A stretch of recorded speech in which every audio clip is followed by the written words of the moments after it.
Kapagpalang araw sa inyo mga kaiwaga. Pakomment po ng inyong lugar at pangalan kung saan nakakaabot ang mga kwento natin sa ibang bansa man yan o dito sa Pilipinas. Para mai-shoutout na rin natin.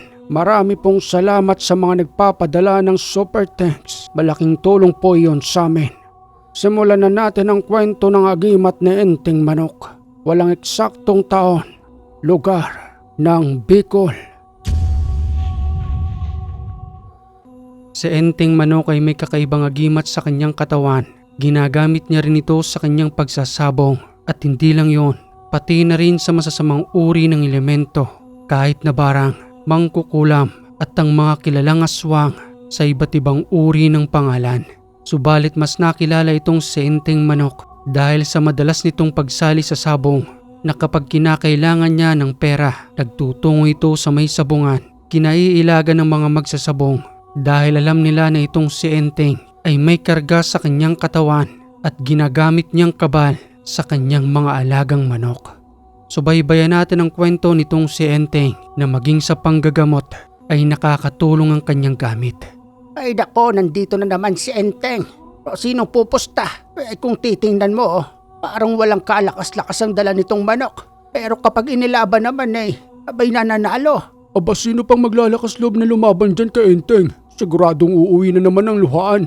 Maliban na lamang siguro kung may kargada rin para lumaban. Abay yun na nga ang sinasabi ko. Itong mga manok natin kung ilalaban dyan sa manok ni Enteng kahit na ganyang kaliit yan, abay bubutasin lamang ng tare. Samantalang ang daladala niyang manok parang hindi man lamang tinatablan. At yun ang nakakapagtaka. Pabuti pa kay Enteng na lang tayo pumusta. Para siguradong walang talo. Pag binugahan niya na ng tubig yung alaga niyang manok, sigurado nang panalo. Abay mabuti pa nga kung ganon. Kaysa isugal ko pa itong natitira kong pera. Halika na ron at tumaya tayo sa manok ni Enteng. Habang daladala ni Enteng ang kanyang manok, nagsisipagsigawan ng mga tao. Ang iba ay natutuwa sa kanyang pagdating. Ang iba naman ay nagagalit. Hanggang sa maya-maya pa, may isang naglakas loob na lumaban kay Enteng.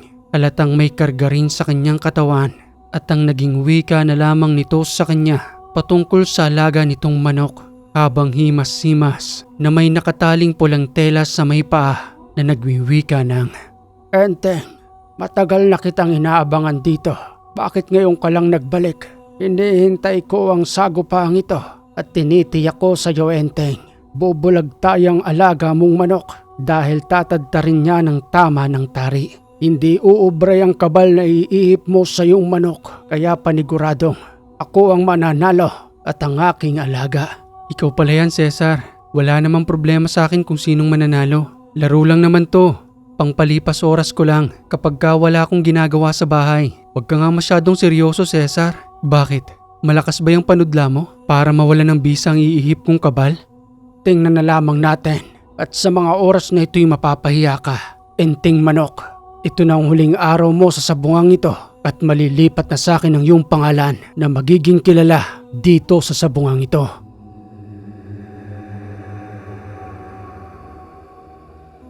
Magiging maganda ang laban. Hindi rin basta-basta ang makakalaban ni Enteng. Abay pinangingilagan din niyang si Cesar. Yun nga lang kung tatagal nga ba ang manok niya o manok ni Enteng ang babagsak. Bahala na, itataya ko na itong pera kong ito. Sana manalo para hindi ako makagalitan ni Mrs. Basta ako, sa manok pa rin ako ni Enteng pupusta. Hindi din kay Cesar. Sige na, simulan na ang laban. Tanggalin niyo na yung mga kaluban ng tari at nang maibutaw na ang mga manok. Simulan na yan. Kanina pa kami naghihintay nang malaman na natin kung sino ang panalo. Sa entrada pa lamang ng sigawan ng mga tao, lamang na ang pangalan ni Enteng. Subalit nakipagsabayan pa rin itong si Cesar na may tiwala sa kanyang usal na mas malakas ang kabal na kanyang ikinakarga sa kanyang alaga. Ayan na, hinihipan na ni Enteng ang kanyang manok. Sigurado na ang panalo natin. Enteng! Enteng! Enteng! Mananalo ang manok na Enteng! Sigurado na ang panalo natin! Sa sabayan ng butaw ng manok at malalakas na salpukan, nung una hindi makita kung sino ang panalo hanggang sa maya-maya pa sa paulit-ulit na paghagupit ng manok na panabong ni Enteng at kahit napayat man ito, tumatama naman ang tari hanggang sa magliparan ng balahibo ng manok ni Cesar na sa huling pagbagsak nito sa lupa Nakabao ng tari sa may butse ng manok ni hindi na ito muling nakatayo at nang damputin ng 2 manok upang ideklara kung sino ang nanalo. Sigawan pa lang ng mga tao, pangalanan ni Enteng ang nangingibabaw sa ruweda. Enteng manok na kailanman ay hindi pa natalo sa sabong sa kanilang lugar. Panalo tayo. Nadoble ang pera ko. Matutuwa nito si Mrs. Ay nako, kaya pag nandito si Enteng, huwag na nating ilaban ng manok natin. Pumusta na lang tayo para sigurado ang panalo. Oo nga, ang laki pa naman ng pusta ko. Akalain mo yun, instant pera ka agad. Salamat sa iyo, Enteng. Sana bumalik ka na naman ulit dito para sigurado ang panalo natin. O paano ba yan, Cesar? Nanalo ang manok ko. Masyado mo kasing siniseryoso ang laro. Kapag panalo, panalo. Kapag talo, talo. Hindi ko man pinigyayabang ang manok ko pero pumapalag talaga ito kapag mayabang ang kalaban. May araw ka rin sa akin, Enteng. Hindi mo pa alam kung saan ang galing ang kakayanan ko. Magtutuos pa rin tayo. Kahit hindi man dito sa ruweda, maaaring sa labas. Ano ba kasing gusto mong patunayan, Cesar? Na mas malakas ka kaysa sa akin? Wala namang problema kung mas malakas ka. Kaso ang sinisigaw ng mga tao pangalan ko. Hindi ko naman ginusto yon. Sila ang nakakakilala sa akin. O paano ba yan? Nakuha ko ng panalo ko. Pasensya ka na ha. Aalis na muna ako sa sabungang ito. Tapos na akong maglibang at marami pa rin akong gagawin. Sa pag-uwi ni Enteng ng kanilang tahanan, sambit na wika ng kanyang asawa sa lingwaheng Bicol habang pinanunood ang paghimas ni Enteng ng kanyang manok na nandoon sa kulungan ng kanyang mga alaga. Ay naku, Enteng. Bago pa akong naghahalatid sa harong. Iniinot mo na naman yung mga manok mo. Saan ka na naman hali? Duman sa sabungan? Oo, galing ako sa sabungan. Nagpalipas lang ng oras. Para naman kahit papano masubukan ko pa rin ang gamit ko. Ayun at nanalo pa rin naman. Eto nga pala ang panalo ko. Sabi ko na sang-ayon man ako dyan sa pagsabong mo. Pero ayokong malulung ka na naman dyan na kahit papano nga'y naiwasan mo na ang pagsasabong. Pero ngayon, mukhang bumabalik na naman yata ang hilig mo sa ruweda, Enteng. Hindi, Marie. Libangan ko lang talaga yon. Tingnan mo ang mga manok ko. Mukha namang hindi mga panabong Ang papayat. Kaya wag kang mag-alala. Siguro paminsan-minsan lang akong dadalaw sa ruweda. Kapag ka naisipan ko lang. Ay naku, halika na nga ron sa loob ng tahanan. Nakahanda ng mga pagkain. Naghihintay na rin sa'yo ang 2 anak mo ron. O siya, sige. Susunod na ako ron, Marie. Ikakandado ko lang ng maayos ang kulungan ng mga manok. Madalas man ang panalo ni Enteng sa sabong, subalit hindi sumasang-ayon nitong si Marie dahil alam niya na marami ang nababaon sa sugal, lalong-lalo na ang mga natatalo. At dahil sa pagiging bantog ng pangalan ni Enteng Manok, marami ang nagtutungo sa kanilang tahanan, nagpapaturo sa mga ginagawa ni Enteng, subalit hindi niya sinasabi ang totoo patungkol sa kanyang lihim na kanyang ginagamit sa ruweda. Magandang gabi ho. Tao po. Nandyan ho ba si Enteng? Ay naku, Enteng. Andito na naman sila. Sinasabi ko na kasi sa'yong huwag ka nang magtutungo ron sa sabungan. Nagsisipagbalikan na naman ang mga padrino mo. Ay naku, oras na ng gabi Kumakatok pa sa ating tahanan. Hayaan mo na, Marie. Minsan lang naman ito Sige na't magpahinga ka na riyan. Ako nang bahala sa kanila. Baka magising pang 2 bata. Sa paglabas ng tahanan ni Enteng, nandoon si Mang Asing. Humihingi ng tulong para sa kanyang manok na ilalaban kinabukasan. O Mang Asing, ginabi na ho yata kayo at dala-dala pa ho ninyo yung panabong ninyo. Pasensya ka na, Enteng. Magpapaturo lamang sana ako sa iyo para manalo ang manok kong ito. Alam mo naman matindi ang pangangailangan. Para makabawi ako sa mga talo ko. Bigyan mo naman ako ng pangontra para sa manok ko. Yung hindi matatalo.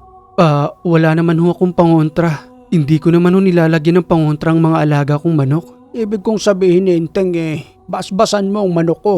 Kahit man lamang ihipan mo. Para bukas ay siguradong aking panalo. Enteng, kami rin. Ito alaga naming manok ko. Bukas na rin ang laban ito. May mga kasama ka pa po pala, Mang Asing. Akala ko nag-iisa ka lang. Nandoon lang sila kanina sa may dilim. Baka kasi pag nakita mong marami kami hindi ka magbukas ng pintuan. Ay nako, papapasubo na naman ako nito. Ano ho bang oras ng bitaw nito? Para matansya ho natin yung oras ng laban. Matapos sabihin ang oras ng bitaw ng kanilang mga manok, isa-isang inihipan niyo ni Enteng.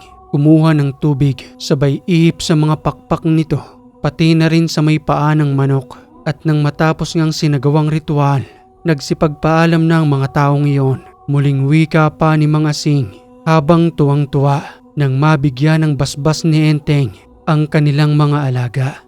Ay maraming salamat, Enteng. Kapag nanalo ang mga manok namin, pagbibigay kami ng balato sa'yo. Sigurado yan bilang pasasalamat namin sa pagbasbas mo dito sa aming mga alaga. Kahit hindi na ho, Mang Asing. Basta ho wag niyong kalilimutan ng mga pamilin ko. Isang laban niyo lang ho gagamitin ang inyong manok. At pagkatapos ho nun, wag niyo na ho silang uling ilalaban. Dahil sigurado ho ako na pagkatapos ng oras na ibinigay ninyo sa akin, matatalo na ho ang mga manok ninyo. Oo naman, Enteng. Susundin namin yon. Isang laban lang bukas. Pagkatapos wala na, titigil muna kami sa paglaban. Mabuti naman ho kung ganon. O paano ba yan, Enteng? Paalis na kami. Maaga pa ang sabong namin bukas.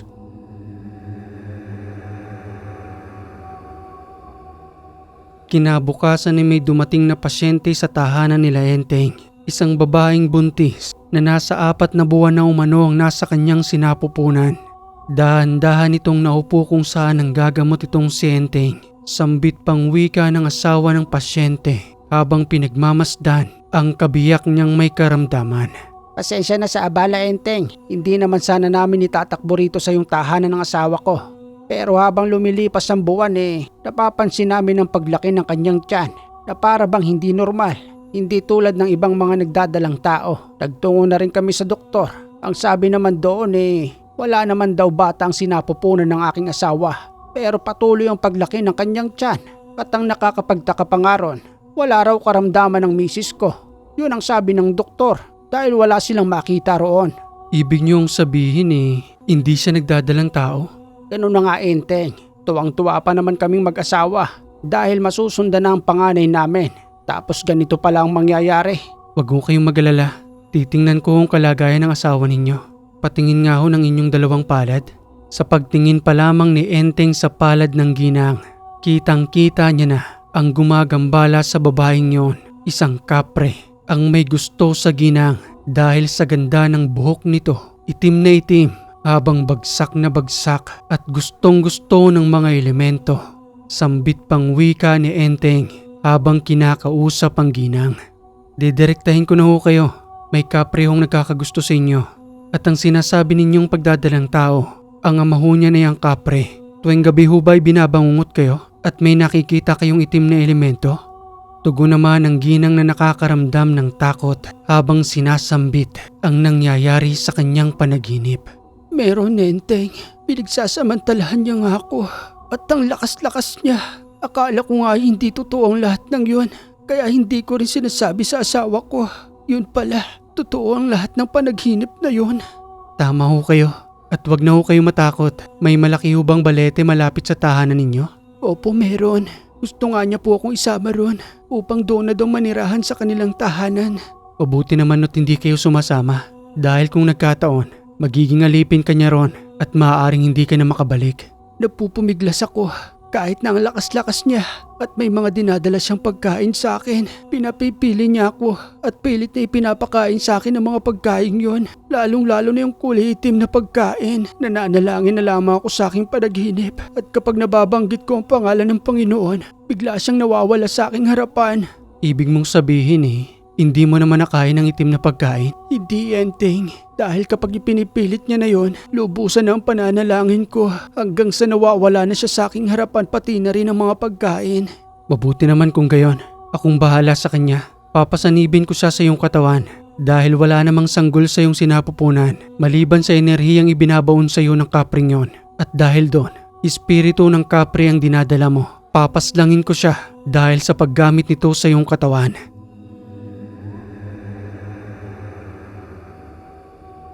Nag-usal ng mga orasyong panawag itong si Enteng hanggang sa maya-maya pa. Nanlilisik ang mga mata ng babae hanggang sa magwika ito na ibang espiritu na ang nasa loob ng kanyang katawan. Sino kang pakialamero ka? Mahal ko ang babaeng ito. Hindi mo siya maaaring kunin sa akin. Pabayaan mo na kami.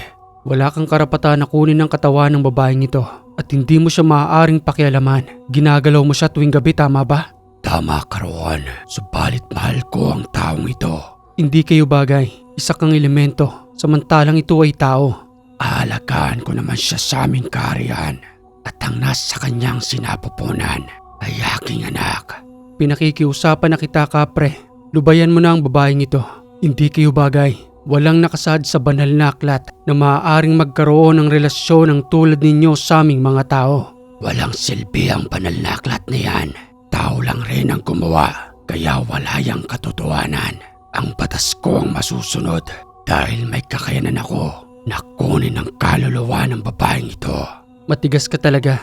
At itong sasabihin ko sa'yo, may kakayanan din ako na paslangin ka sa oras na ito. Yun ay kung hindi mo pa rin titigilan ng babae, gigilitan kita ng leeg hanggang sa lubusan kang mawala ng buhay. Nagpatuloy ang kumbate espiritual. Ipinalasap ni Enteng ang kanyang kakayanan at ipinaramdam ang mga ginagawa nito doon mismo sa babaeng kanyang binibiktima. Napakainit. Para akong nasusunog. Itigil mo na yung ginagawa mo. Mamamatay ang anak ko sa sinapupunan ng babaeng ito dahil sa lakas ng kuryente at ang enerhiyang pumapasok sa katawan ng babae. Sinadya ko talaga yan upang pareho kayong malusaw sa loob ng katawan ng babaeng ito. Mga lapastangan, wag na ninyong pakikialaman ng mga tao dahil hindi sila nakikialam sa inyo. Kung ano man ang buhay na ibinigay sa inyo rito sa lupa, wag na ninyong hangarin pa ang mga tao. Pinakikialaman ninyo ang kanilang pananahimik, kaya lasapin mo ang pasakit na ito hanggang sa lubusan kang manghina at hindi na kita bibigyan pa ng isang pagkakataon. Mamamatay ka sa oras na ito upang pagbayaran ng lahat ng ginawa mo.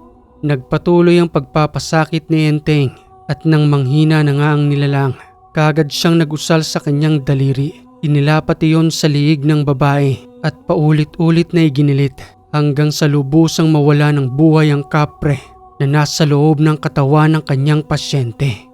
Gumising na ho kayo. Wala na ho yung kapre sa inyong katawan. Muli na rin hong manunumbalik yung tiyan ninyo. Siguro mga 1 buwan. Ipagpatuloy nyo lang ho ang pag-inom ng tubig na kinargahan ko ng usal. Maraming salamat, Enteng. Nangihina pa rin ang katawan ko. Pero gumaan yung pakiramdam ng aking tiyan. Nawala yung kanyang bigat. Maya-maya lang ho ay babalik na rin ang lakas ninyo. Wala na hong manggagambala sa inyong kapre. Mahimbing na rin kayong makakatulog. Maya-maya pa'y umalis na ang pasyenteng yon. Bagya namang naupo itong si Enteng upang magpahinga. Ipinagtimpla ng kape ng kanyang asawa hanggang sa narinig na naman niya ang boses ni Mang Asing na tumatawag sa kanyang pintuan. Enteng! Enteng! Enteng, si Mang Asing. Nandiyan na naman at daladala yung kanyang manok. Sigurado ko balita na yan. Patungkol sa pagsabong niya kanina. O eto ng kape mo. Dalahin mo na roon sa may pintuan habang kinakausap si Mang Asing para mainitan yung sikmura mo. Salamat, Marie. O Mang Asing, kamusta naman ho yung sabong ninyo? Ay nako, Enteng. Sobrang maraming salamat talaga. Panalo ang manok namin. Wala ni isang sumablay. Gusto pa nga sana naming ilaban kaso naalala namin yung pamilin mo. Baka matalo pa yung panalo namin. Oo nga, Enteng. Salamat ha. Sana sa susunod na laban ng manok namin magpapabasbas uli kami sa'yo para sigurado uli ang panalo. Siya nga pala, Enteng. Para sa'yo, pinagsama-sama namin yung balato. Sana naman tanggapin mo ito, Enteng. Siya nga, Enteng. Tanggapin mo na yan bilang pasasalamat namin sa'yo dahil baka hindi kami makaulit. Itabi nyo na lang ho yan dahil ang sabong naman para sa akin ay libangan lang. Congratulations na lang ho sa inyo at sana nakatulong sa pamilya ninyo yung ginawa ko. Sige ho, at magpapahinga lang ho ako ng ilang oras. Aakyat pa ho kasi ako sa bundok May gagawin pa ho ako ron. Masayang nagsipagalisan ng mga magsasabong at nang maubos na nga ni Enteng ang kanyang kape, kaagad na rin itong naganda upang magtungo sa bukid. Kinuha ang kanyang tabak at nagpaalam sa kanyang asawang si Marie. May daladala siyang sako na maaari niyang lagyan ng mga pagkain tulad ng mga kamoting kahoy. At habang binabaybay na nga niya ang daan, may nakita siyang 4 na diwending nakaharang. Bukas ang kanyang 2 mata habang kinakausap ang 3 nilalang na sumasabay sa kanyang paglalakad. Sambit pang wika ni Enteng, nakamuntikan ng masagi ang 4 na maliliit na nilalang na purong kulay puti. Bakit naman dyan kayo nakaharang sa daan? Hindi ba maaaring tumabi kayo? Tugo naman ang nilalang na yon na may maliliit na boses. Pasensya ka na, Enteng. Naglalaro kasi kaming apat. Maaari pa kaming sumabay sa iyong paglalakad. Saan ka pupunta? Kukuha lang ako ng makakain namin. At saka magdarasal na rin ako ron sa gitna ng bukid. Mas maganda kasi ang enerhiya doon. Mas nakakapag-focus ako sa pagdarasal. Tamang-tama. Sasabay na kami sa'yo. Yun ay kung papayag ka. Bakit naman hindi? Siguradong sasagap lang kayo sa mga dasal ko. Sa bagay mga puti naman kayong nilalang at hindi kayo mapipinsala ng mga usal. Sige na, halina kayo. Bilis-bilisan nyo lang ang paglalakad ha. Baka kasi abutan pa ako ng hapon. Kilala si Enteng ng mga mabubuting nilalang dahil na rin sa kanyang kakayanan at abilidad na kumonekta sa mga ito. At nang ipagpatuloy na nga niya ang kanyang paglalakad kasama ang 4 na diwending yon nang makarating na siya sa tuktok ng bundok. Inuna ni Enteng ang kanyang pagdarasal kasama ang 4 na diwende. Ilang beses niyang binigkas ang mga usal na kanyang kinakailangan para sa nawala niyang lakas sa panggagamot hanggang sa maya-maya pa bumulusok ang malakas na ulan nang hindi inaasahan sa mga oras na yon. May nagalit sa'yo, Enteng. Ang itim na tikbalang. Nagbagsak siya ng itim na ulap. May kasamang ulan. Halika roon sa may kuweba. Palipasin muna natin ang galit ng itim na tikbalang. Panandaliang nanatili si Enteng sa may kuweba at ang sinasabi ng diwendeng itim na tikbalang, yun ay ang madalas na magawi sa bukid na yon. Subalit tinahayaan lamang ni Enteng dahil sa hindi naman ito nananakit ng tao. At nang uminto na nga ang malakas na ulan, kagad siyang kumuha ng mga kamuting kahoy na kanyang dadalahin sa kanilang tahanan. Sapat na siguro ang lahat ng ito. Salamat sa itim na tikbalang. Mas madali kong nahugot ang mga kamuting kahoy dahil sa paglambot ng lupa. Halina kayong 4. Sasabay pa ba kayong pababa sa akin? Oo naman, Enteng. Wala rito ang tahanan namin. Nandoon sa ibaba ang malaking punso naming tahanan. Makalipas ang ilang minutong paglalakad, muli na silang naghiwa-hiwalay kung saan niya nadaanan ng 4 na puting duwende at nang muli na ngang makabalik sa kanyang tahanan, kagad siyang nagluto ng kamuting kahoy upang ihanda sa kanilang hapagkainan. Papa, ang bango-bango naman po niyang kamuting kahoy na kinuha ninyo. Nagugutom na po ako. Pwede na po ba tayong kumain? Sandali na lamang ito anak. Sige na, maupo ka na ron sa may mesa. Ilalagay ko na rin sa plato ang mga ito. Sige po, Papa. Payak ang pamumuhay ni Enteng na kahit na alam niyang may kakayanan siyang yumaman sa pagsasabong, hindi niya sinasamantala yon dahil ang alam niya na kung yumaman man siya sa ganoong paraan, hindi rin ito tatagal. Kaya naman mas pinili niyang maging libangan lamang ang pagsasabong. Hanggang sa kinabukasan, may nagtungong mayamang tao sa kanyang tahanan. Kinukuha siya nitong maghawak ng kanyang mga alagang manok. Halatang halata sa lalaking may kaya ito sa buhay dahil sa ginto nitong kwentas at magandang kasuotan. Sambit pang wika nito sa kanya na may magandang oportunidad na inaalok. Enteng, bantog na bantog ang pangalan mo. Ang gusto ko lang naman maging tauhan kita at may porsyento ka sa bawat panalo. Wala ka ng gastos ron. Basta yung magiging kasunduan natin palagi mong babasbasan ng mga manok ko para laging panalo. Pang derby yung mga manok ko ron at hindi sila basta-bastang alaga. Mamahalin din yung mga ginagamit kong pag-aalaga sa kanila. Kaya sigurado akong hindi ka magsisisi kapag sumama ka sa akin. Magbabago na ang buhay ninyo at ang tahanang ito na sawali, sigurado akong magiging semento. At sino naman ho ang nagturo sa inyo na magtungo rito sa aming tahanan? Hindi ko kayo kilala. At paano niyong nalaman ang pangalan ko? Ano ka ba, Enteng? Bantog na ang pangalan mo. Kahit na nga ba paminsan-minsan ka lang nagtutungo ron sa may sabungan. Ang nagsabi pala sa akin ay si Asing. Subok na raw niya. At hindi lang siya, pati na rin yung kanyang mga kasamahan. Walang talo yung mga manok na pinabasbasan nila sa'yo. Kaya kinakailangan kong tulong mo. Dahil may mas malalaki akong laban. At ang kasamahan ko ron ay mayayamang tao. Ngayon pa lamang ho ay humihingi na ako ng pasensya. Hindi ako sasama sa inyo. Dahil hindi ko ipapagamit ang kakayanan ko para lamang yumaman sa sabong. Maganap na lang ho kayo ng iba. Marami naman ho diyang magagaling humawak ng manok. Enteng naman, minsan lang kumatok sa'yo ang isang magandang oportunidad. Huwag mo nang pakawalan. Tingnan mo nga may 2 ka pang anak. Iaasa mo lang ba sa paghahanap buhay sa bukid? Samantalang eto ako ngayon, binibigyan ka ng pagkakataon para maging isa sa aking mga tauhan. Salamat na lang ho sa magandang oportunidad na inaalok ninyo. Makakaalis na ho kayo dahil kahit na ano pang pilit nyo sa akin, Hindi ako masisilaw sa kayamanan ninyo. Nabigo ang lalaking kumbinsihin nitong si Enteng kahit na ilang porsyento pa ng halaga na inaalok sa kanyang salapi upang panghawakan lamang ang kanyang mga manok. Hindi yun tinanggap ni Enteng. Nanindigan siya sa kanyang mga salita at nang makalayo na nga ang lalaki, narinig pala ng kanyang asawang si Marie ang usapan. Sambit pang wika nito sa muli niyang pagpasok sa loob ng tahanan. Akala ko, Enteng, masisilaw ka sa salaping inaalok sa iyo. Tama na sa atin ang buhay nito. Hindi naman ako naghahangad ng mas maganda pang buhay dahil alam ko na ang salapi ay pangsamantala lang sa mundong ito. Lahat tayo ay papanaw at iiwan din ang lahat ng kagamitan na kung ano man ang ipinundar natin dito sa mundo. Huwag kang mag-alala, Marie. Hindi ko talaga tatanggapin yon. Di ba noon pa man sinasabi ko na sa'yo? Libangan ko lang ang pagsasabong at hindi ko intensyon na yumaman dyan. Tinagurihan lang nila akong Enteng Manok dahil kakaiba ko kapag sumasabong. Walang talo kahit ni isa pagmula pa noon hanggang ngayon. Subalit upang silawin ang sarili ko sa salapi, malabong mangyari sa akin yon dahil may alam akong hindi nila alam at yun ang pinangangalagaan ko.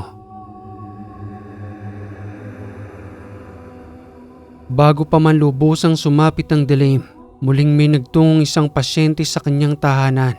Kakaibang nangyayari sa kanyang pasyente. Nakatali ang dalawang kamay at paa nang dumating sa tahanan nila Enteng. Pasan-pasan ng kanyang pamilya ang pasyente at nang iupo na nga sa loob ng tahanan, tumutulo ang laway habang nanlilisik ang mga mata na naninigas ang mga daliri habang patuloy na nag-aangil. Sambit pang wika nito na nakakaramdam ng takot sa presensya ni Enteng. Bakit dito niyo ako dinala? Pakawalan niyo na lamang ako. Ayaw ko sa tahanang ito. Nagliliwanag ang taong yan sa aking harapan. Hindi ko kayang titigan. Mamamatay ako rito. Aalis na lamang ako sa lugar na ito at hindi na ako muling babalik pa. Ipinapangako ko yan. Ang presensya ng itim na bertud na nasa iyong katawan ang sumasakop sa iyong espiritu upang maging isa kang aswang. Tama ba ako sa sinasabi ko? Nagbabago ka ng anyo sa 10 oras ng gabi upang maghanap ng iyong pagkain. Ginang, dati na hubang ganyan ang anak ninyo? Sa katunayan, Enteng, hindi siya dating ganyan. Maayos naman siyang namumuhay. Yung tipong isang normal na tao, tulad namin. Subalit dumating na lamang ang araw na umuwi siya sa aming tahanan na may dugo ang kanyang kasuotan. Tinatanong namin siya kung anong nangyari.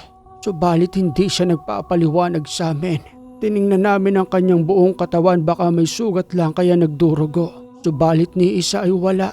Kaya nagtataka kami kung saan nanggagaling ang dugo sa kanyang damit. Hanggang sa isang gabi, napansin namin siyang kusang tumatayo sa kanyang higaan.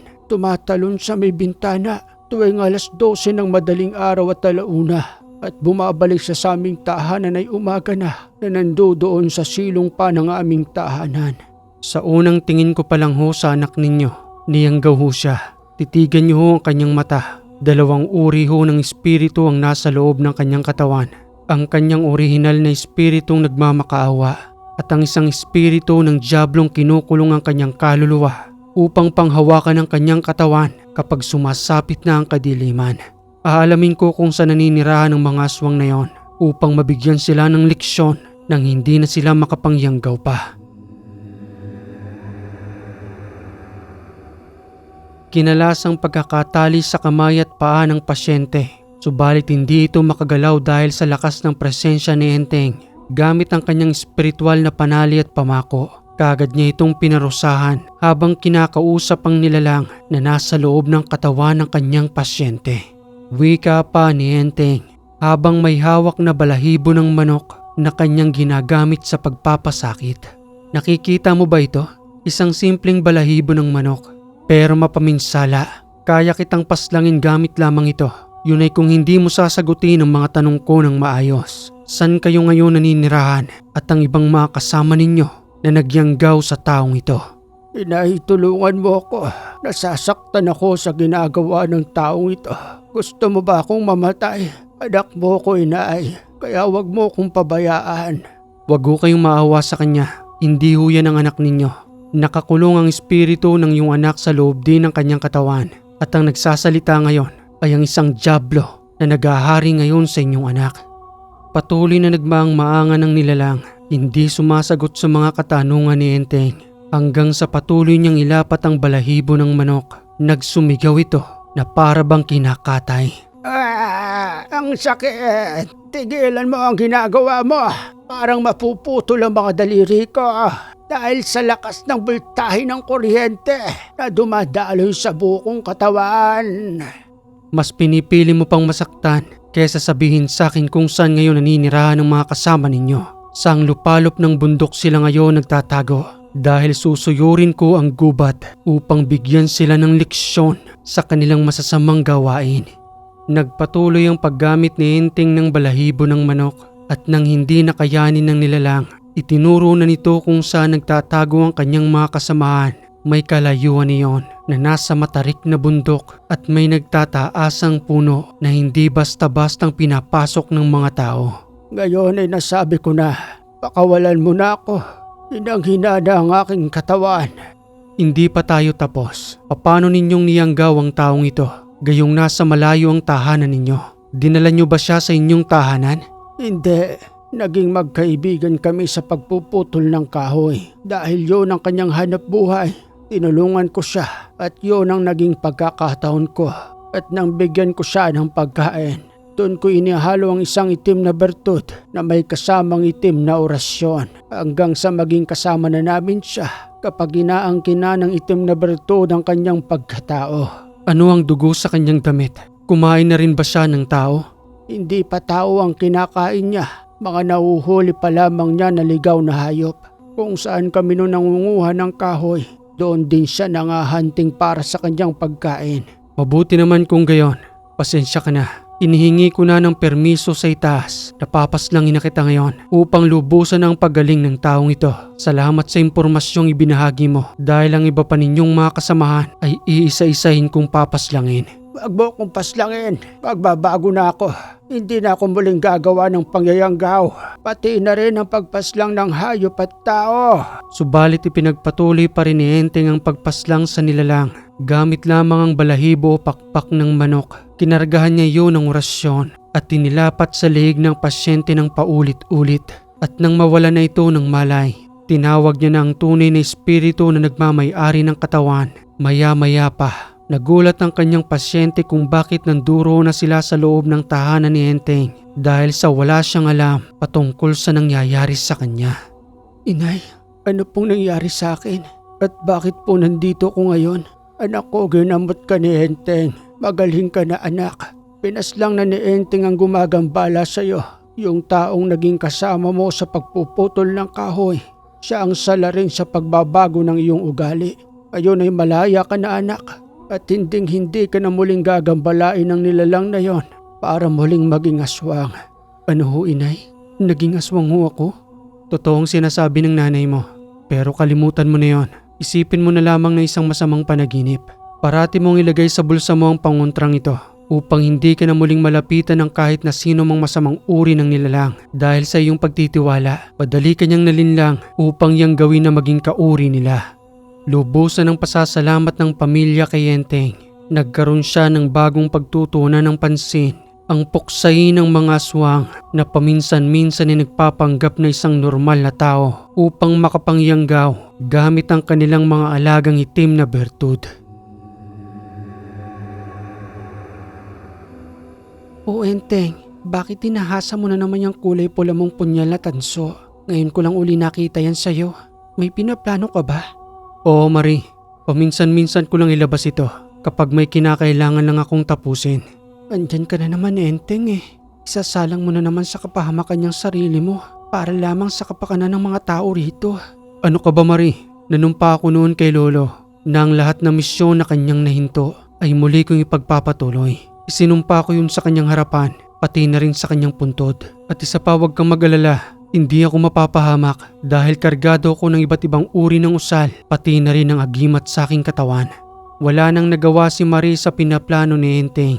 Ipinagpatuloy ang pag-ahasa ng kanyang tanso at mas lalo pang pinalakas ang kanyang pagdarasal. Binuksan ang lumang baol ng kanyang lolo kung saan inanduro ng ibang mga orasyon, pati na rin ang lihim na karunungan na ilang taon nang nagpasa-pasa magmula pa sa kanilang mga ninuno.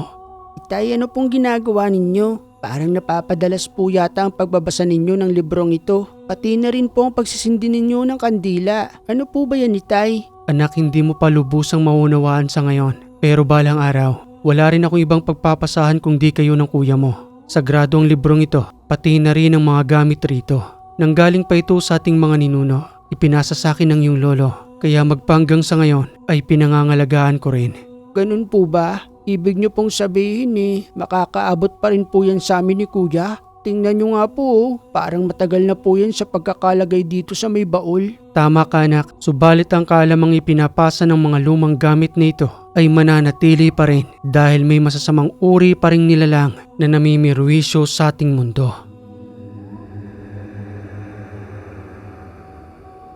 At nangakmang hahawakan ng bata ang kanyang pulang habak na parati niyang dinadala sa tuwing magtutungo siya sa sabungan o kaya naman ay sa kanyang panggagamot. Pinigilan nito ni Enteng sa kadahilan ng hindi pa handa ang bata. Malakas ang enerhiyang nakapaloob sa pulang habak na iyon dahil sa iba't ibang uri ng mga medalyon pati na rin ang mga mutya ang nakakarga sa kanyang pulang habak. Anak, wag mong hawakan yan. Bakit naman po, Itay? Ang ganda-ganda naman po nito pero mukha po siyang mabigat. Bakit niyo naman po pinagbabawal na hawakan ko? Anak, may mga bagay na mahirap ang ipaliwanag sa sitwasyon ng edad mo ngayon dahil hindi mo rin talaga mauunawaan. Sige na't magtungo ka na ron sa iyong nanay. Huwag mo na akong abalahin dito at marami pa akong ginagawa. At nang makalis na nga ang bata, muli siyang nagsindi ng kandila roon. Ipinagpatuloy ang kanyang pagdarasal, sabay ihip sa kanyang habak at idinampi ito sa kanyang labi. Matapos ay inilagay sa kanyang bewang. At nang matapos na ang kanyang isinagawang ritual, muli nang isinarado ang kanyang baul. Ibinalik roon ang tansong punyal, subalit ang habak ay nananatili sa kanyang bewang. Maya-maya pa'y nagpaalam ito kay Marie na magtutungo siya sa oras na yon sa bundok. Ikukonsagra niya sa pamamagitan ng kalikasan ng kanyang pulang habak upang magkaroon nito ng dagdag na lakas na nanggagaling sa natural na kapangyarihan ng kalikasan. This oras na ng gabi, Enteng. Hindi ba maaaring ipagpabukas na lang yan? Delikado para sa iyo roon. Baka may mababangis na hayop na roon. Hindi ka ba natatakot? Bakit naman ako matatakot, Marie? Silang matakot sa akin. Hindi ko pinaghihirapan ang mga gamit na ito para sa wala lang. Kaya nga magtutungo ako ron upang mas lalong palakasin ang pulang habak na ipinamana sa akin noon ni Lolo. Martes ngayon at kabilugan ng buwan. Ito ang tamang oras para palakasin ang aking gamit. Bukas na rin ako ng umaga makakauwi. Doon na ako matutulog sa maliit na kubo.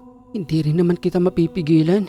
Magdala ka roon ng itak para kahit papano may magagamit ka sa mababangis na hayop. Huwag ka na nga masyadong mag-alala. Bukas na bukas rin ay bababa rin naman kagad ako. Hindi na nga napigilan itong si Enteng. Kumuha ng isa sa kanilang gasera. Binaybay ang daan patungo sa bukid. Nanatili pa rin sa kanyang bewang ang pulang habak. Subalit sa kanyang paglalakad na habang unti-unti siyang lumalayo sa kanilang tahanan, kaagad niyang naramdaman na tila ba may sumusunod sa kanya at isa itong mabilis na nilalang. Ang tawag nito sa Kabisayan ay isang sigbin na may hahalin tulad sa kanggaro at aso. Ipinagpatuloy niya pa rin ang kanyang paglalakad dahil alam niya na ang sigbin na yun ay inutusan ng isang nilalang, maaaring aswang o kaya naman ay mangkukulam at barangan na silang madalas na nag-aalaga ng sigbin. Pabulong pang wika ni Enteng habang bitbit ang isang gasera na nagbibigay liwanag sa kanyang daan.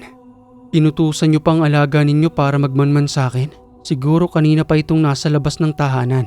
Hindi lang siya makapasok sa aming bakuran dahil sa dami ng pangontra.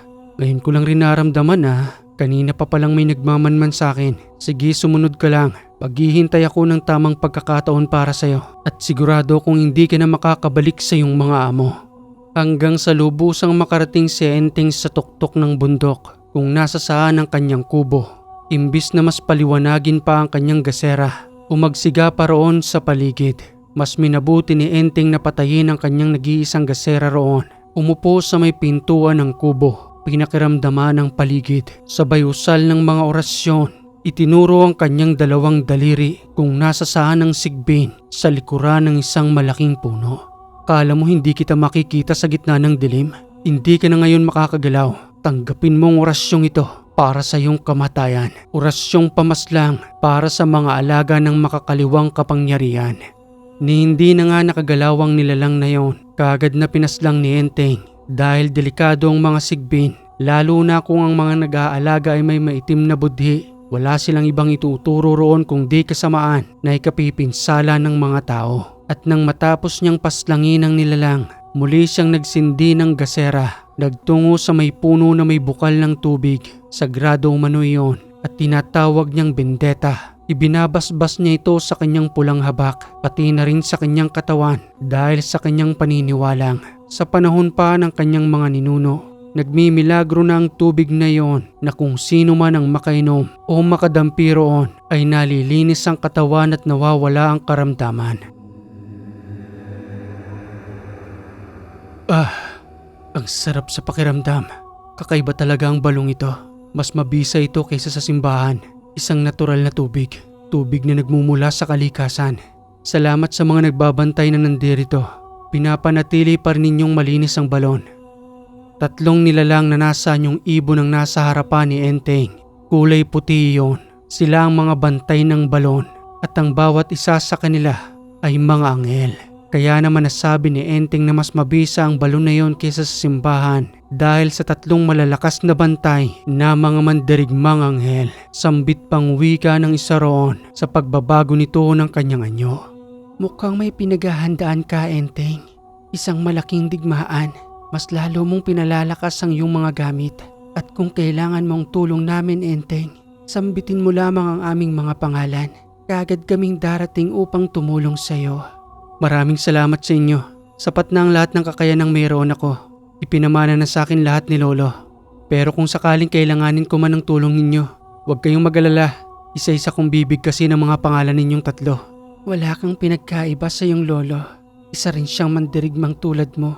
Matapang siya, kaya hindi siya nagkamali na sa iyo ipasa ang lahat ng kanyang kakayanan. Umaasa kaming mananalo ka, Enteng, sa kahit na anumang uri ng laban. Dahil may basbas ka ng kalangitan na hindi matatalo ng kahit na sino man. Matapos magliwanag ng anghel na yon, muli itong nanumbalik sa pagiging ibon na kung pagmamasdan nga naman ay isa lamang itong normal na ibong palipat-lipat sa mga punong nanduroon. Hanggang sa magpaalam na itong si Enteng, bumalik sa kanyang maliit na kubo. Naghanda roon para sa kanyang konsagrasyon. Ipagpapatuloy niya pa ang kanyang pagdarasal sa 10 oras ng gabi hanggang sa tumungtong ng 3:00 ng madaling araw. Ang oras na iyon ay ang pagbubukas ng pintuan ng kalangitan na magsasaboy ng kapangyarihan sa kung sino mang may alam na makakasalo tulad ni Enteng. Sapat na sigurong lahat ng ito. Oras na rin para magpahinga. 3:30 na rin ng madaling araw. Muli nang magsasarado ang pintuan ng kalangitan. Nakuha ko ng kailangan kong kapangyarihan. Handa na ako upang humarap sa mga nilalang na yon. At dahil sa pagod at puyat ni Enteng, kaagad din siyang nakatulog sa kanyang maliit na kubo. Hanggang sa magising siya sa naramdaman niyang kaluskos sa paligid. Dahan-dahan siyang tumayo at sa pagsilip niya sa awang ng dingding, maliwanag na ang araw at ang kaluskos na yon ay nagmumula sa baboy ramong gubat. Umaga na pala. Napasarap yata ang tulog ko. Makapaganda na nga. Tsak na naghihintay na sa akin si Marie. Subalit bago siya umalis sa kubong yon, may isang matandang napadaan sa kanyang kinaroroonan. Alam niya ang uri nito dahil sa likot ng kanyang mata at takot kay Enteng na hindi ito makatitig ng diretsyo. Pasensya na kayo, Amang. Nagawi ako sa kubong ito. Hindi ko na alam ang daan papauwi. Kaya nang makita ko ang iyong kubo, nagbaka sakali na akong magtungo upang magtanong. Baka alam ninyo ang daan patungo sa bundok ng mga itim na kahoy. Bundok ho ng mga itim na kahoy? May kalayuan ho yun dito. At paano ho kayong nagawi sa lugar na ito? Samantalang, sa edad niyo hong yan, hindi na ho kakayanin ang inyong katawan para sa paglalakbay. Sigurado ka ho ba sa sinasabi mo? Dahil ang itim na kahoy ay nanduroon pa ho sa mas malayong burol. Naliligaw talaga ako, iho. Hindi naman siguro kung magtatanong sa iyo kung alam ko pa rin ang papabalik roon.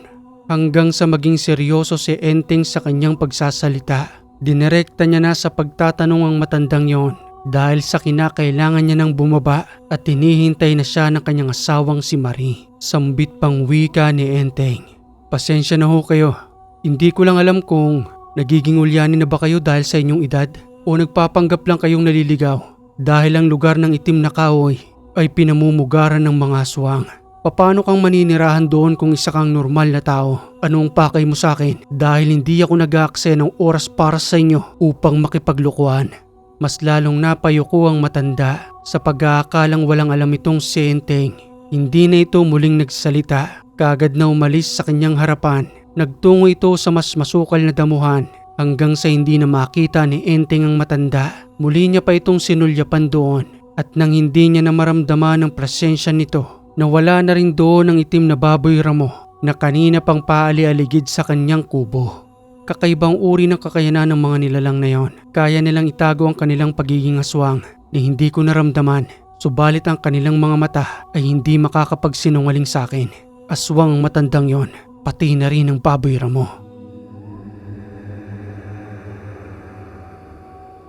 Sa muling pagbabalik ni Enteng sa kanilang tahanan, hinihintay na siya ng kanyang kababatang si Damian. Malapit ito sa kanya dahil umano sa nangyari sa kanyang kapitbahay na halos ang lahat ng pamilya sa loob ng isang tahanan ay may karamdaman.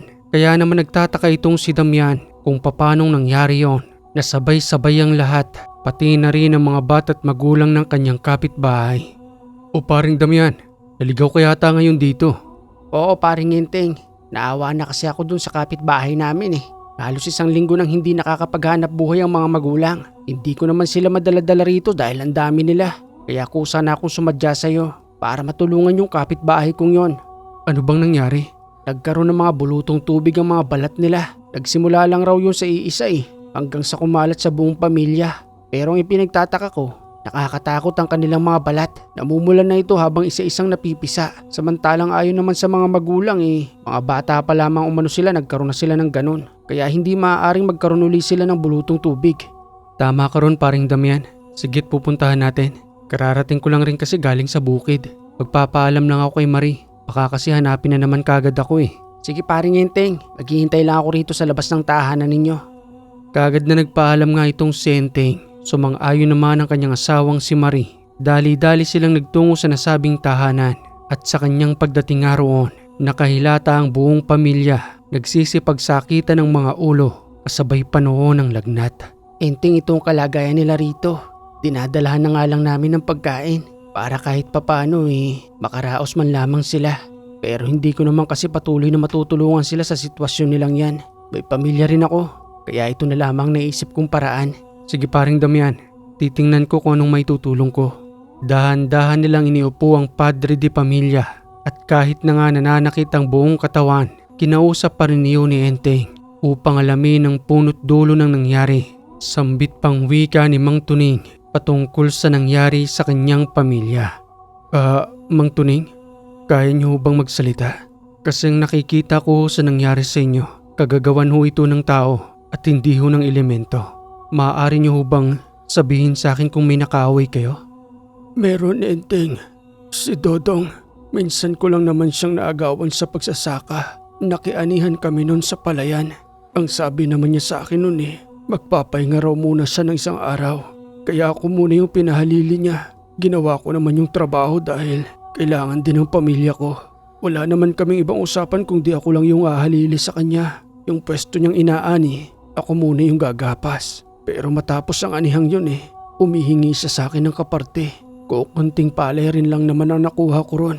Sakto lang rin dito para sa pamilya ko. At saka wala naman kaming usapan na may kaparte siya. Akala ko pinakatulong niya na yun para sa aking pamilya. Kaya magmula nun, nagsimula ng karamdamang ito magmula sa akin hanggang sa aking asawa at mga anak.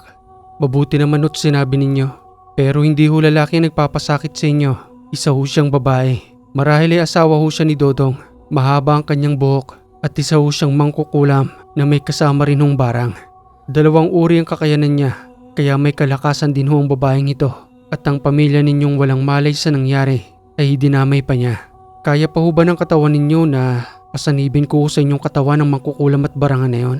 Kaya ko pa naman Enteng. Nananakit lang talaga ang mga balat ko, pati na rin ang aking mga kasukasuan. Dahil na rin siguro sa lagnat. Sige ho, akong bahala sa inyo. Magtiwala lang ho kayo sa akin. At nang pumikit na nga si Mang Tuning, kagad na tinawag ni Enteng ang espiritu ng mangkukulam na barangan. Kagad din namang pumasok sa katawan ng pasyente. Pagtatanong na wika pa ni Enteng kung bakit dinamay pa ang pamilya ni Mang Tuning sa kanilang samaan ng loob. Baka maaari naman hong maidala sa pakiusap ito. Bakit dinamay niyo pa ho ang mga bata? At isa pa si Mang Tuning lang naman ho yata at Mang Dodong ang dapat na mag-usap patungkol dito. Bakit nakikialam pa ho kayo? Dahil ho ba dyan sa kaliwang kaalaman ninyo? Kaya pati ang mga batang walang muwang ay dinadamay ninyo sa karamdaman? Ikaw ang hindi dapat makialam dito. Labas ka na sa nangyayari. Hayaan mong pasakitan ko ang buong pamilyang yan dahil sa pagdadamot nila patungkol sa aming sinasakahan. Iyang sabi naman ho sa akin ni Mang Tuning wala naman daw usapan patungkol sa hatian.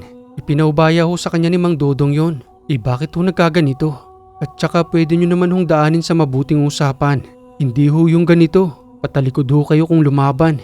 Naapektuhan ang paghahanap buhay ni Mang Tuning. Yun talaga ang layunin ko. Ang maranasan nilang magutom. Kahit na 2 kilo man lang ng bigas ay hindi kami binigyan. Kaya magdosa silang lahat sa kadahilan ng hindi nila alam na ang asawa ni Dodong ay isang mangkukulam at barangan. Andyan ho tayo Palibasa ba may ganyang uri kayo ng kakayanan? Gagamitin nyo na upang makapanakit ng kapwa? Paano ho kung ibalik ko yan sa pamilya ninyo? Ang lahat ho ng karamdamang ito, matutuwa ho ba kayo? Subukan mo, iho. Yun ay kung tatalabyan sa aking mga anak. Protektado sila ng aking kakayanan. Kaya huwag mong ipagmalaki sa akin ang lahat ng sinasabi mo. Baka wala ka pa sa kalingkingan ng aking karunungan. Ganun ho ba? Sakto. Kagagaling ko lang ho sa pagpapalakas ng aking gamit. Ikaw ang una kong paggagamitan nito at ipaparamdam ko sa'yo kung gaano kasakit ang ginagawa mo. Ibabalik ko ang lahat ng ito sa iyong mga anak. Kaya habang may oras pa at hindi pa ako gumagawa ng aksyon, kalasin mo na ang lahat ng yan upang hindi na ito pagdusahan pa ng iyong pamilya. At dahil sa pagmamatigas ng barangang mangkukulam, ipinaramdam ni Enteng ang lakas ng kanyang gamit sa pamamagitan ng sumbalik. Idinamay niya iyon upang magising sa katotohanan ng barangang mangkukulam na hindi lang siyang may uri ng ganoong kakayanan na kanyang ipinagmamalaki kay Enteng. Sa kapangyarihang dulot nito, ibinabalik ko ang lahat ng pasakit na ginawa ng babae. Mararamdaman ng kanyang asawa at mga anak na sa isang ihip lang may lilipat ang lahat ng karamdaman sa iyong minamahal na pamilya. Maya-maya lang ay unti-unting sumimangot ang barangan nang mapansin niyang ang mga bulutong sa balat ng pasyente ni Enteng ay unti-unting kumukupis, nawawala ng tubig. Subalit nanduroon pa rin ang mga bakas. Sinyalis lamang yon na nailipat na ni Enteng sa pamilya ng barangan ang lahat ng pasakit na kanyang ginawa. Sambit pang wika nito kay Enteng habang galit na galit sa kanyang ginawang sumbalik. Isa kang lapastangan. Paano mong natutunan ang lahat ng yan? Samantalang alagad ka ng liwanag. Kalasin mo ang ginawa mo sa aking mga anak dahil pagdudusaan mo ang lahat ng yon habang buhay kapag hindi mo kinalas ang sumbalik na yon. Mukhang nabaliktad na yata ang sitwasyon. Ikaw nang nakikiusap ngayon. Samantalang kanina ako yung nakikiusap sa'yo. Subalit anong ginawa mo? Hindi ka naniwala sa akin. Walang imposible para sa amin dahil ang kaalaman ninyo ay alam din namin. Hindi magiging perpekto ang liwanag kung walang dilim, kaya binabalansin namin ang aming kaalaman. Paano naming mapoprotektahan ang aming sarili kung hindi namin alam ang mga ginagawa ninyo? Nakadepende sa pinagagamitan namin ang aming kakayanan, kaya upang iparanas sa iyo ang sakit, makikita at mararamdaman mo yun ngayon sa iyong pamilya. At hindi mo makakalas ang lahat ng pasakit na yon maliban sa magiging pakiusap sa akin ng aking pasyente. Magmakaawa ka sa pamilya ni Mang Tuning dahil nasa kanilang susi upang kalasin ko ang sumbalik na yon. Isa kang lapastangan. Ipaparamdam ko sa iyo ang aking galit. Tanggapin mo ang itim na orasyon at ang aking mga alagang insekto na gagapang sa iyong katawan. May nagsipaglabas ang mga insekto sa paligid ng tahanan. May mga alupihan, malalaking langgam at kung ano-ano pa. Subalit hindi yun makalapit kay Enteng. Naanimoy protektado ito ng malakas na pwersa. Kaya naman ang mga insekto ay isa-isa lamang na tinapakan ni Enteng. Walang nagawa ang mambabarang. Kaya naman ginamitan na ng dasyo ni Enteng. Patuloy na nagorasyon sa kanyang daliri gamit ang mga pambihirang usal na halos ikamatay kaagad ng mangkukulam na barangan. Napakalakas ng kapangyarihan mo. Saan ang gagaling yan? Sumusuko na ako. Hindi ko na sila gagambalain. Itigil mo lang yung ginagawa mo. Ngayon ay nagmamakaawa ka. Nasaan ang pinagmamalaki mo? Akala ko ba isa kang malakas na mambabarang at mangkukulam? Tinangkin mo ng itim na kapangyarihan pero hindi ka pa rin uubra sa akin. Lumuhod ka sa harapan ng pamilya ni Mang Tuning at tumingi ka ng tawad sa kanila. Pakiusapan mo sila na bigyan kita ng ikalawang buhay at kalasin ko ang sumbalik na ibinigay ko sa iyong pamilya. Kapag nagawa mo yon, ahanga ako sa iyo. At kahit nga na nangihina, dahan-dahan itong tumayo sa kanyang kinauupuan. Lumuhod sa harapan ng pamilya ni Mang Tuning, humingi ng tawad. At dahil na rin sa kabutihan ng pamilya ni Mang Tuning, pinatawad nila ito. At ibinigay ang pahintulot na tanggalin ng sumbalik. Subalit humingi ng pabor si Enteng bago kalasin ang sumbalik na yon. Wika pa nito sa mangkukulam na barangan habang nakaluhod sa pamilya ni Mang Tuning. Sana kanina mo pa ginawa yan. Pero bago ko kalasin ang sumbalik, sunugin mo ang lahat ng iyong mga gamit. Ang itim na manika at ang kulay pulang libro. Gayon na rin ang itim na medalyon. Yun ang huling hiling ko sa'yo upang hindi ka na makapanakit pa ng ibang tao. Sige na't bilisan mo. Wag na wag mo kong lulukuhin dahil nakikita ko ang tahanan ninyo pati na rin ang sitwasyon ng iyong pamilya ngayon. Matapos may sagawa ang pagsusunog, kaagad din namang tinupad ni Enteng ang kasunduan. Pinakawalan niya rin ang mangkukulam. At ang pamilya ni Mang Tuning ay para bang nagdahilan lang ng mga oras na yon na wala ang lagnat. Kumupis ang kanilang mga bulutong tubig sa balat. Subalit nagbigkas siya ng isang malakas na orasyon sa isang timbang tubig. At ang tubig na yon ay paulit-ulit nilang ihahaplas sa kanilang buong katawan hanggang sa lubusang mawala ang bakas na iniwan ng mangkukulam at barangan na yon. Maraming salamat, Enteng. Pati sa'yo, Damian. Akala ko talaga mamamatay na kami ng pamilya ko. Utang namin ang buhay namin sa inyo. Hindi ko naman nakalain na dahil lamang sa pag-aaning yon, ganito ang magiging sitwasyon namin. Huwag na ho kayong mag-alala, Mang Tuning. Siguro mga 1 linggo lang, makakabalik na uli kayo sa pagsasaka. Mawawala na rin ang mga bakas na yun sa inyong balat. Ewan ko na lang kung magpakita pa sa inyo si Mang Dodong, pati na rin ang kanyang asawa. Hindi naman po ako galit sa kanila. Siguro may kasalanan nga rin ako ron. Yun nga lang, hindi kami nagkaunawaan. Sa susunod hindi na ako tatanggap ng paani. Sariling sikap na lamang ako upang hindi madamay ang pamilya ko. Pabuti pa nga ho, Mang Tuning. Yung dating sinasaka nyo na lang ho para wala na ho kayo ibang makabangga. Paano ho ba yan? Aalis na ho kami ni Damian. Sige ho, Mang Tuning. Pagaling po kayo kaagad ah. At kung may kailangan pa po kayo sa amin ng asawa ko, pwede ho kayo magtungo sa amin. Bibigyan ho kita ng bigas para kahit papano habang patuloy kayo nagpapagaling, meron kayong masasaing dito. Salamat, Damian. Ang laking tulong na ginawa mo sa amin ito hindi namin makakalimutan. Kinabukasan ay kaagad na naghanda si Enteng upang magtungo sa nasabing burol, ang burol ng mga itim na kahoy, kung saan nanduro ng mga aswang. Kinuha niya ang punyal na tanso at muling isinakbit ang pulang habak. Wika pa ng kanyang asawang si Marie habang nanduroon sa may kusina. Sigurado ka na ba riyan, Enteng? Hindi ka na ba mapipigilan? Oo, Marie. Kinakailangan kong gawin ito dahil yun ang inuutos ng puso't isip ko. Kinakailangan ko silang paslangin upang lubusang manahimik ang bawat sityo. Dahil kung patuloy lamang silang manggagambala rito, walang ibang pupuksa sa kanila kung di ako lang. Mag-iingat ka dahil tuso ang mga yan. Maghihintay kami rito ng mga anak mo o itong pagkain kailangan mong dalahin. Malayo-layo rin ang lalakbayin mo at sigurado kung magugutom ka sa kagubatan. Kompleto na ba ang lahat ng gamit mo? Kumpletong-kumpleto na, Marie. Salamat sa pangunawa mo.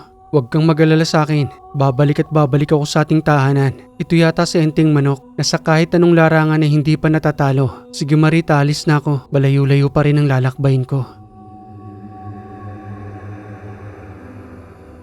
Nagpatuloy na nga sa paglalakbay itong si Enteng. Hinanap ang nasabing burol ng itim na kahoy. Ilang mga tahanan din ang kanyang nadaanan na halos pare-pareho ang sinasabi sa kanya Sambit na wika pa ng isang magsasaka habang may pasan-pasang saging. Ano'y kanyo iho? Magtutungo ka ron sa burol ng itim na kahoy? Abay napakadelikado para sa'yo. Wala ka bang ibang kasama? Wala ho. Ako lang hong mag-isa. Abay, baka hindi ka na makabalik rito. Hindi mo ba alam ang naninirahan doon? Pugad yun ng mga aswang. Doon sila nagkukuta at ang lahat ng umakyat doon ay hindi na muling nakakabalik. Sila ho talaga ang sadya ko. Ano? Ang mga aswang ang sadya mo? Marami sila ron. Baka hindi mo kayanin. Hindi ko ho alam pero susubukan ko ho silang ubusin. Isa ka bang albularyo? Dahil ang maglalakas loob lang na magtungo dyan ay ang may kakaibang uri ng kakayanan. Isa ka ba sa mga yon? Tama ho kayo. Isa nga ho akong albularyo. Maraming salamat ho sa babala ninyo. Sige ho, taalis na ako. Baka abutan na ho ako ng gabi sa daan. Salamat nga ho pala sa tubig. Muling nagpatuloy si Enteng sa kanyang paglalakad hanggang sa lubusang makarating sa nasabing lugar. Nakakapagtaka nga ang mga kahoy roon na kung tititigan, nangingitim ito sa paligid. Nakakatakot kung pagmasdan na sa unang pasok mo pa lamang sa lugar, maninindig na ang mga balahibo mo, lalong-lalo na sa mga huni ng ibon na para bang nagbibigay babala sa mga taong nagagawi roon na huwag papasok sa lugar na yon dahil sobrang delikado. Hanggang sa abutan na nga ng dilim itong si Enteng, dahan-dahan niyang binaybay ang bundok hanggang sa marating niya ang maliliit na kubo kung saan ay may nagsisigawan, lumuluhod sa lupa habang may mga nagdarasal at nag-aalay ng mga baboy ramo at isang alay ng katawan ng tao. Pabulong pang wika ni Enteng habang pinagmamasdan ang ritual na isinasagawa ng mga aswang. Eto na nga ang grupong hinahanap ko. Umanda kayo ngayon. Uubusin kong lahi ninyo para sa katahimikan ng bawat sityo. Sa entrada pa lamang ng pagpasok ni Enteng, may nakamoy na kagad sa kanya ni hindi man lamang siya gumamit ng sabulag. Sambit ng wika ng nilalang na may mabahong langis sa kanyang katawan habang nag-aangil. May hindi inaasahang bisitang dumating. Saktong-sakto sa ating ritual. Dagdag alay, anong ginagawa mo sa lugar naming ito? May nag-imbita ba sa'yo sa aming dinaraos na ritual? Walang nag-imbita sa akin. Sadya kong isinuong ang sarili ko rito upang paslangin kayong lahat. Ako si Enteng Manok, ang kilalang albularyo at antingero sa aming sityo. Magdasal na kayo sa inyong Panginoon dahil wala kong ititira sa inyong buhay, pati na rin ang inyong pinuno. Unti-unting nagsipaglapitan kay Enteng, pati na rin ang kanilang pinuno. Hinugot niya ang kanyang tansong punyal hanggang sa may nagwikang mas malagong natinig ang pinuno ng mga aswang na nanduro na sa kanyang harapan. Ikaw pala si Enteng Manok. Naririnig ko ang pangalan mo. Napakatapang mo naman upang magtungo sa aming lugar. Hindi ka na muling makakabalik sa inyong tahanan. Bantog na albularyo. Subukan natin. Ilan ba kayo rito? 11? Ang inaasahan ko'y mas marami kayo, kaya puspusan ang aking paghahanda. Mayabang ka. Sukurin ang mayabang na yan at gawing alay para sa ating pagdiriwang. Sa bawat pagsugod ng mga nilalang, gamit ang orasyon at punyal ni Enteng, kaagad niyang napaslang ang 5 roon. Kanya-kanya ng sigawan dahil ang talim ng tanso ay walang kagalingan sa kanilang laman na patuloy pang umuusok ang bawat sugat. Maya-maya pa nang lubusan ng maubos ni Enteng at ang matira na lamang ay ang pinuno, itinapon niya ang kanyang punyal upang bigyan ng partidang pakiusap nito na kalabanin siya ng harap-harapan. Wala ni anumang gamit maliban sa isang orasyon na ikinarga ni Enteng sa kanyang kamay. Sambit pang wika ng nilalang na nakakaramdam ng takot dahil sa lakas ng presensya ni Enteng. Wala na sa'yo ang punyal.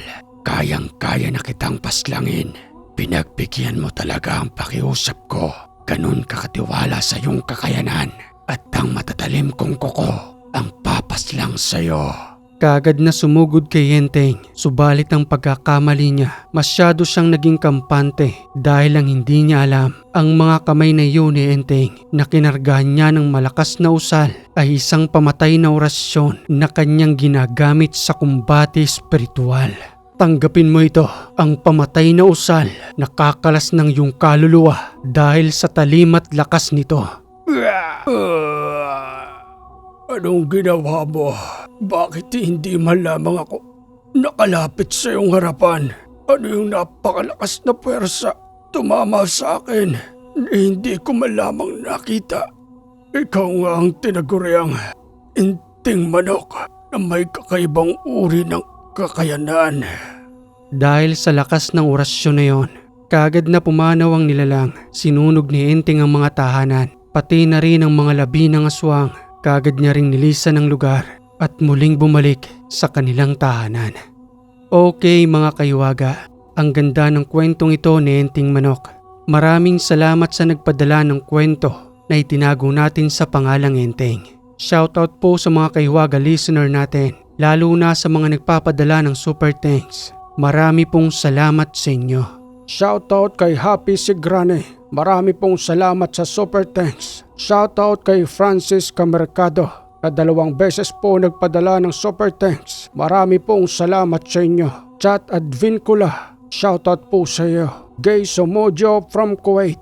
Raymond Mantalaba. Elena Palomo. Zian Mantalaba from Santa Rosa, Laguna. Ryan Valenzuela from Puerto Galera Oriental, Mindoro. Nonoy Panisan from Ilocos. Glenn Sosa from Puerto Galera. Janet Lira from Tacloban, Leyte. Lina from Amman, Jordan. Happy Sigrani from Jeddah. Lorna Pulido. Bibing Carlos Dipas from Samar. Romel Salvalion from Davao City. Roseville Anapig, listening from Singapore. Shoutout Richard Daras. Marifel from Hinatuan, Surigao del Sur. Anime Tagalog. Erenio Kamahalan from Lapu-Lapu City. Erlinda Ikaore, listener from Riyadh. Inataro Squits from Mandaluyong City. Muhammad Nurakmat from Davao City. Presi Biko, listener from Quezon Province. Sara Okumen, listening from Hong Kong. Glenn Hoyohoy from Sipalay City, Negros Occidental. Paula Diana Alcantara from Bacoor, Cavite. Milagros Alok, listening from Hong Kong. Erlinda Samson, listening from Kuwait. Marife Mansha, listening from Saudi Arabia. Agustin Gina from Rosales, Pangasinan. Alvin Ortez from Cagayan Valley. Angela Eve Estuluso, listening from Dubai. Jay Gakuya, listening from Macau, China. G. Magalan from KZ. Golden Nature from Parañaque. JD De Los Santos from Europe. Hero De La Cruz, listening from Hong Kong.